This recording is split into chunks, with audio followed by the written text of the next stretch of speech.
تو اصحاب کہف کا ممی ہم نے ویڈیو دیکھی تھی نا بلاگ کی، جو گفا وغیرہ دیکھی، 309 سال کے لیے اللہ نے ان کو سلا دیا تھا، تو اس کا ابھی ممی کو پورا واقعہ پتا نہیں ہے، ٹھیک ہے؟ تو یہ ویڈیو ہے ہنسی چینل سے، ٹھیک ہے، ہنسی ٹی وی کی، تو ویڈیو دیکھتے ہیں تو ممی کو زیادہ سمجھ میں آئے گا پورا جو واقعہ ہوا تھا، ٹھیک ہے؟ تو ویڈیو سٹارٹ کرتے ہیں۔ دوستو حضور اکرم صلی اللہ علیہ وآلہ وسلم کے دور میں کچھ عرب ایک یہودی عالم کے پاس گئے اور اس سے کہا کہ حضور اکرم صلی اللہ علیہ وآلہ وسلم سے ایسا کیا سوال کیا جائے کہ ان کے نبی ہونے کی حقیقت واضح ہو جائے۔ اس کے جواب میں اس یہودی عالم نے حضور پاک صلی اللہ علیہ وآلہ وسلم سے 3 سوال پوچھنے کا کہا، جن میں سے ایک سوال یہ تھا کہ اصحاب کہف کون تھے۔ لہٰذا اللہ پاک نے اپنے محبوب محمد صلی اللہ علیہ وآلہ وسلم کو اس کا جواب قرآن پاک کی سورہ کہف کے اندر مکمل وضاحت کے ساتھ بیان فرمایا۔ اس کے مطابق یہ حضرت عیسیٰ علیہ السلام کا دور تھا جب اللہ پاک نے ان کو آج کے دور کے فلسطین کے علاقے میں لوگوں کو اسلام کی تبلیغ کے لیے بھیجا۔ یہ علاقہ اس وقت رومن امپائر میں شمار ہوتا تھا اور یہ بت پرست لوگ تھے۔ یہاں ایک یہودی بادشاہ کی حکمرانی تھی جو رومن حکومت کے ماتحت ہی کام کر رہا تھا۔ جب حضرت عیسیٰ نے یہاں تبلیغ شروع کی تو رومی لوگ آپ کے مخالف ہو گئے اور آپ کو گرفتار کر کے سولی پر لٹکانا چاہا، مگر اللہ پاک کے حکم سے آپ کو زندہ آسمان پر اٹھا لیا گیا۔ اس واقعے کے کچھ عرصہ بعد یہودی لوگوں نے رومی حکومت کے خلاف بغاوت کر دی، لہٰذا اس کے رد عمل میں غصہ ہو کر ٹائٹس نامی رومی بادشاہ نے یروشلم اور فلسطین پر حملہ کر کے اسے مکمل تباہ کر دیا، حتیٰ کہ بیت المقدس کو بھی اس نے مکمل تباہ کر دیا۔ اس دوران اس نے 1.5 لاکھ یہودیوں کو قتل کر دیا۔ جو بچے کچے یہودی یہاں رہ گئے تھے وہ جان بچا کر فلسطین سے نکل گئے، اور یوں صرف عیسائی لوگ جو حضرت عیسیٰ علیہ السلام کے ماننے والے تھے، ان کی تعلیمات کے پیروکار تھے، صرف وہی فلسطین میں موجود رہ گئے۔ دوستو اس زمانے میں دقیانوس نام کے بادشاہ کی حکومت تھی جو کہ رومی تھا اور بت پرست تھا، لہٰذا اس کی حکومت میں موجود عیسائی لوگوں پر اس نے ظلم و ستم کرنا شروع کر دیا، یہاں تک کہ حضرت عیسیٰ کے ماننے والوں یا ان کے چند نوجوان حواریوں کو ایک روز اس نے اپنے دربار میں بلا لیا اور ان سے کہا کہ میں تمہیں چند روز کی مہلت دیتا ہوں کہ تم اپنے نئے دین یعنی عیسائیت سے باز آ جاؤ، ورنہ میں تمہیں قتل کروا دوں گا۔ دوستو عیسیٰ علیہ السلام کے پیروکار یہ نوجوان لوگ دراصل اصحاب کہف تھے، یہی جن ممی کے لوگ واقعہ تھے کا ذکر قرآن پاک کی سورہ کہف میں وضاحت سے موجود ہے۔ ان نوجوانوں نے جب یہ دھمکی سنی تو شدید پریشان ہو گئے، کیونکہ وہ اس بادشاہ سے لڑنے کی ہمت نہیں رکھتے تھے اور نہ ہی اس شہر میں رہ کر عیسائی تعلیمات جاری رکھ سکتے تھے، ورنہ دقیانوس بادشاہ ان کو قتل کروا دیتا۔ لہٰذا انہوں نے شہر چھوڑ کر کہیں بھاگ جانے کا فیصلہ کیا اور اللہ پاک کی ذات پر بھروسہ کر کے شہر سے نکل گئے، یہ سوچتے ہوئے کہ اب اللہ پاک ہی ہمارے لیے کوئی فیصلہ کرے گا اور ہمارے لیے کوئی نیا راستہ بنائے گا۔ یہاں تک کہ وہ ایک پہاڑ کے غار میں جا کر چھپ گئے اور وہیں اسی غار میں ہی سو گئے، یہاں تک کہ سوتے سوتے ان پر 300 سال کا عرصہ گزر گیا، یعنی 300 برس تک یہ لوگ اس غار میں سوتے رہے۔ دقیانوس نے جب ان لوگوں کو تلاش کروایا تو اسے معلوم ہوا کہ یہ لوگ اس غار کے اندر موجود ہیں، تو وہ بے حد غیظ و غضب کا شکار ہوا، لہٰذا اس نے غصے میں آ کر حکم دیا کہ غار کو ایک سنگین دیوار لگا کر بند کر دیا جائے تاکہ یہ لوگ اسی غار میں رہ کر ہی مر جائیں اور کبھی باہر نہ آ سکیں۔ جبکہ اس نے جس شخص کے ذمہ یہ کام لگایا وہ بہت ہی نیک اور ایماندار آدمی تھا۔ اس نے اصحاب کہف کے نام اور ان کی تعداد اور پورا واقعہ ایک تختی پر کندہ کروا کر تانبے کے صندوق میں رکھ کر دیوار کی بنیادوں میں رکھ دیا، اور اسی طرح کی ایک اور تختی شاہی خزانے میں بھی رکھوا دی۔ اس 300 سال کے عرصہ کے دوران دقیانوس بادشاہ مر گیا اور کئی بادشاہ اور کئی حکومتیں آئیں اور چلی گئیں،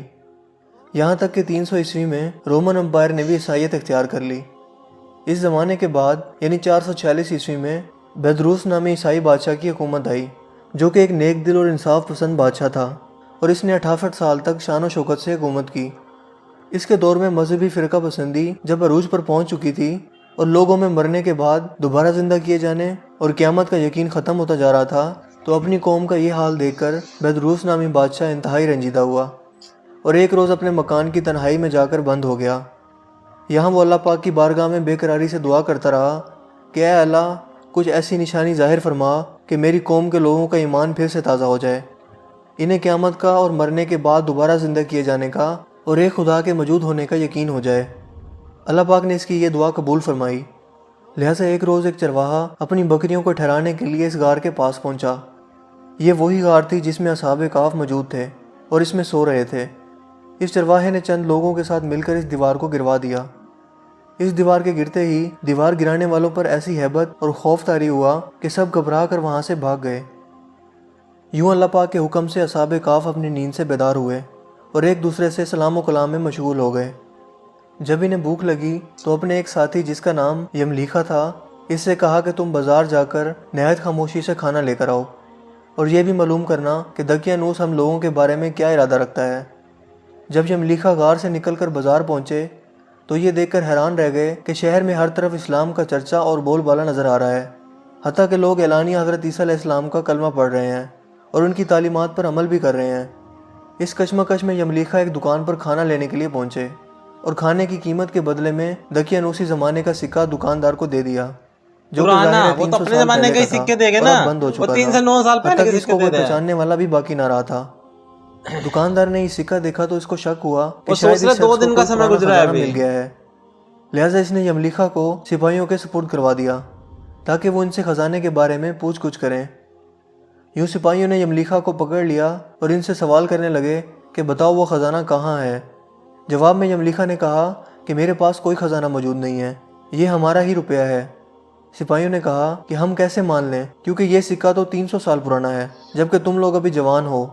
لہٰذا سچ سچ بتاؤ کہ معاملہ آخر کیا ہے تاکہ اس کا کوئی مناسب حل نکالا جا سکے۔ جواب میں یملیخا نے کہا کہ پہلے مجھے یہ بتاؤ کہ دقیانوس بادشاہ کا کیا حال ہے۔ سپاہیوں نے یہ سنا تو جواب دیا کہ آج اس نام کا کوئی بادشاہ پوری روئے زمین پر موجود نہیں ہے، مگر ہاں سینکڑوں سال پہلے اس نام سے ایک بے ایمان بادشاہ گزرا تھا اور وہ بت پرست تھا۔ یہ جواب سن کر یملیخا ششدر اور پریشان ہو کر رہ گئے اور بتایا کہ ابھی کل ہی تو ہم اس کے شر سے اپنا ایمان اور جان بچا کر بھاگے تھے اور میں اور میرے ساتھی قریب کے ایک غار میں چھپ گئے تھے، جبکہ میرے باقی ساتھی اس وقت بھی اس غار میں موجود ہیں۔ تم لوگ میرے ساتھ چل کر خود ہی ان کو کیوں نہیں دیکھ لیتے؟ جب سپاہی اور شہر کے لوگ ایک کثیر تعداد میں اس غار کے پاس پہنچے تو اصحاب کہف یملیخا کے انتظار میں تھے کہ انہوں نے آنے میں بہت دیر کر دی اور شاید یملیخا کو بادشاہ نے گرفتار نہ کروا لیا ہو۔ جب غار پر بہت سے آدمی پہنچے اور شور و گل سنائی دینے لگا تو اصحاب کہف سمجھے کہ شاید دقیانوس کی فوج ہمارا تعاقب کر کے غار تک آن پہنچی ہے، لہٰذا وہ اللہ پاک کے ذکر و اذکار اور اس کی حمد و ثنا میں مصروف ہو گئے۔ سپاہیوں نے غار پر پہنچ کر وہ تانبے کا صندوق برآمد کر لیا اور اس کے اندر سے تختی کو نکال کر پڑھا تو وہاں اصحاب کہف کے نام اور یہ لکھا ہوا تھا کہ یہ مومنوں کی جماعت ہے اور اپنے دین کی حفاظت کے لیے دقیانوس بادشاہ کے خوف سے اس غار میں پناہ گزین ہوئی ہے اور دقیانوس نے غصے میں آ کر اس غار کے منہ کو بند کروا دیا ہے، لہٰذا جب کبھی بھی یہ غار کھلے تو لوگ اصحاب کہف کا حال یہاں سے معلوم کر سکیں۔ سپاہی یہ دیکھ کر حیران و پریشان رہ گئے اور جب کچھ سمجھ نہ آیا تو اپنے بادشاہ بیدروس کو اصحاب کہف کی اطلاع دی۔ بیدروس بادشاہ نے جب یہ خبر سنی تو فوراً اپنے عمرہ اور عمائدین شہر کے ساتھ اس غار پر پہنچ گیا۔ اصحاب کہف نے غار سے نکل کر بادشاہ سے تمام واقعہ بیان کیا۔ بیدروس نے سجدہ گزار ہو کر اللہ پاک کا شکر ادا کیا کہ اے اللہ میری دعا قبول ہوئی اور آپ نے ایسی نشانی ظاہر فرما دی کہ انسان موت کے بعد زندہ ہونے کا یقین ضرور کرے گا۔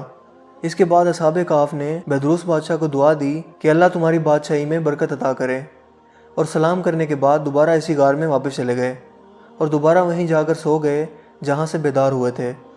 لہٰذا اسی نیند کی حالت میں اللہ پاک نے ان اصحاب کہف کو موت دے دی۔ بادشاہ بیدروس نے سال کی لکڑی کا صندوق بنوا کر اصحاب کہف کی لاشوں کو اس میں رکھوا دیا۔ بیدروس بادشاہ نے غار کے منہ پر ایک مسجد بھی بنوا دی اور سالانہ ایک دن مقرر کر دیا جب لوگ اصحاب کہف کی قبروں کی زیارت کے لیے آیا کرتے تھے۔ دوستو، اصحاب کہف کی تعداد کے بارے میں علماء کرام کی بہت سی رائے پائی جاتی ہیں۔ حضرت عبداللہ بن عباس فرماتے ہیں کہ اصحاب کہف کی تعداد 7 ہے، جبکہ 8واں ان کا کتا تھا، جبکہ ان کے ناموں میں بھی کافی اختلاف موجود ہے۔ حضرت علی رضی اللہ تعالیٰ عنہ سے روایت ہے کہ ان کے نام یہ تھے: یملیخا، مکشمنا، مشلینا، مرموش، گبرنوش، شازنوش، اور 7واں ایک چرواہا تھا جو ان کے ساتھ چل پڑا تھا، جس کا ذکر آپ نے نہیں فرمایا، جبکہ ان لوگوں کے کتے کا نام کثیر تھا۔ دوستوں، یہاں سوچنے کی بات یہ ہے کہ آخر ایسا کیسے ممکن ہوا؟ اصحاب کہف پر وقت اثر انداز کیوں نہیں ہوا اور نہ ہی ان کے جسمانی خد و خال میں کوئی تبدیلی واقع ہوئی، جبکہ ان کے آس پاس 300 سال کا وقت گزر گیا؟ سائنسی طور پر اگر اس کی وضاحت کریں تو ایسا تب ممکن ہو سکتا ہے جب تھیوری آف ریلیٹیوٹی کے مطابق اس غار میں جہاں اصحاب کہف لیٹے ہوئے تھے، اس جگہ کا گریویٹیشنل فیلڈ غار سے باہر موجود جگہوں سے بالکل کم ہو گیا ہو یا پھر تقریباً ختم ہو گیا ہو۔ لہٰذا ان کے لیے وقت رک گیا ہوگا، جبکہ ان کے آس پاس کا تمام وقت چلتا رہا۔ بظاہر ایک ہی فریم آف ریفرنس کے ہوتے ہوئے ایسا ناممکن نظر آتا ہے، مگر تمام جہانوں کے پالنے والے رب کے لیے، جس کے ہاتھ میں دنیا و کائنات کا نظام موجود ہے، کچھ بھی ناممکن نہیں ہے۔ یہ تو محض انسانی سوچ کی حدود ہیں، جبکہ اللہ پاک کے لیے سب کچھ کن فیکون کی دوری پر موجود ہے۔ تو میں جیسے آپ سے کل پوچھ رہی تھی نا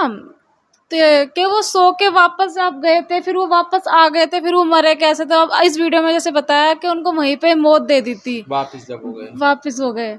تب سے وہ قبر اوور وہ وہاں پر ہے۔ میں وہی سوچی نا کہ وہ واپس گئے کیوں، پھر وہ وہاں پر سو گئے، سوتے رہ گئے، ایسا وہ مسجد بھی وہاں پہ پھر بنوائی۔ ہاں، اور مسجد تو وہ پہلے سے تھی نا، نہیں، اس کے اوپر مسجد بنوا دی، پہلے سے کیسے ہو سکتے ہیں؟ وہ سائڈ میں جو تھوڑے پاس میں دور سی تھی، وہاں کوئی تھا ہی نہیں جو اسلام پہ ایمان لایا ہو، تو مسجد کیسے ہو سکتی ہے؟ بعد میں بنوائی۔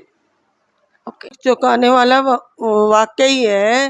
کہ ایسا کوئی 300 سال پہلے سو گیا اور پھر اٹھ گیا، یہ تو کرشمہ اللہ ہی کر سکتا ہے، اور